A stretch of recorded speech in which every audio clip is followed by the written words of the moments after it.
Say hello to Lance Armstrong's mother, Linda. Linda Armstrong Kelly. Linda Armstrong. Linda Armstrong Kelly. His mom, Linda Armstrong. Welcome. It's nice to see you here. Stand up for yourself and take risks. Lord knows that is a story of my life. I mean, think about it. Determination, focus, and commitment. You've got to take risks. Optimistic people always find solutions. Another thing I think about is how important it is to communicate and connect.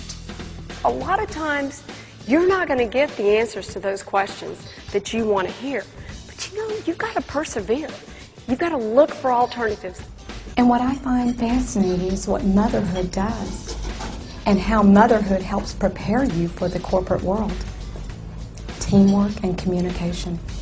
Today, I want to share with you stories of my life, my son's life. But the most important thing I want to share with you is how it is so important to never give up.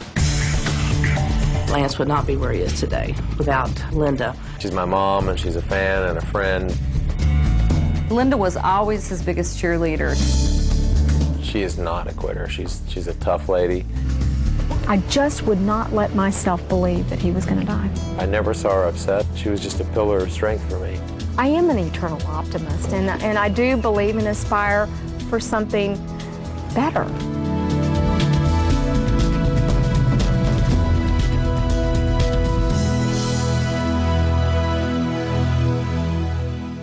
I am so proud to be the mom of Lance Armstrong.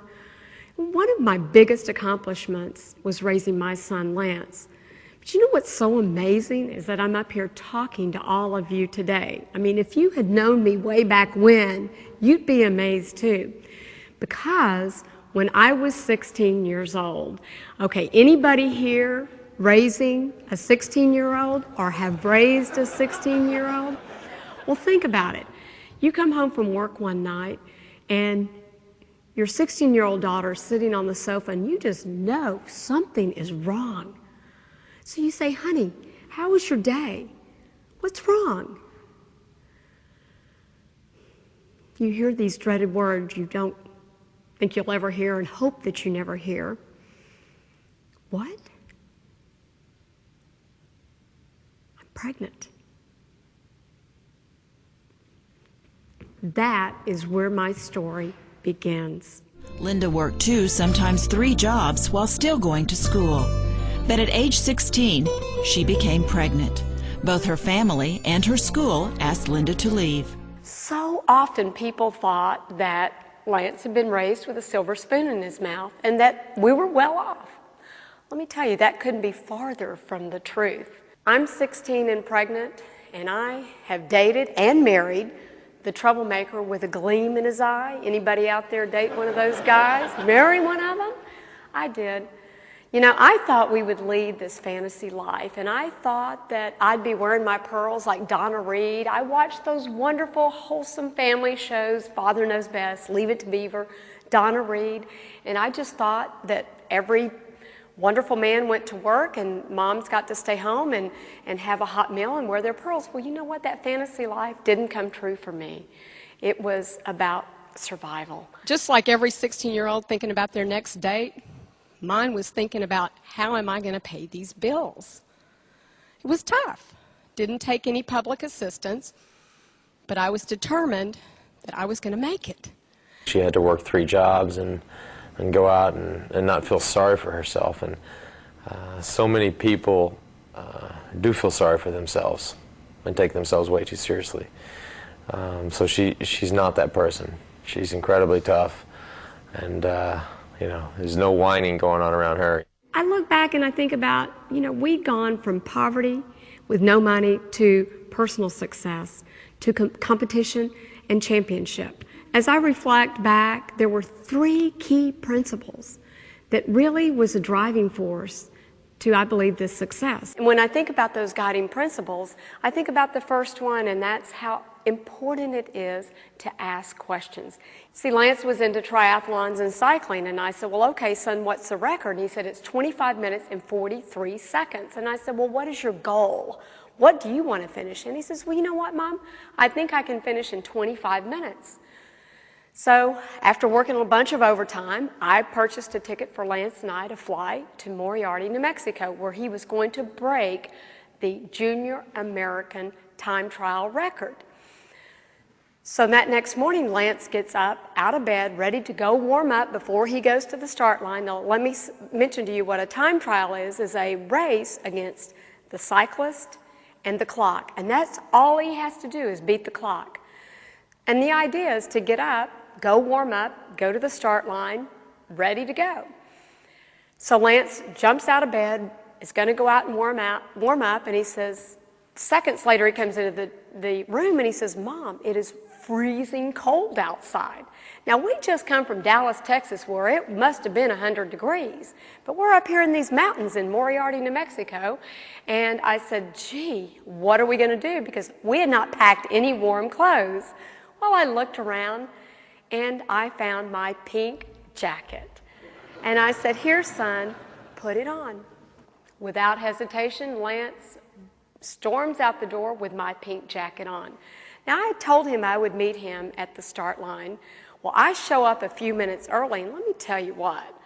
These young men had on some of the coolest time trial slick outfits that you would have been very intimidated by had you shown up in your pink jacket.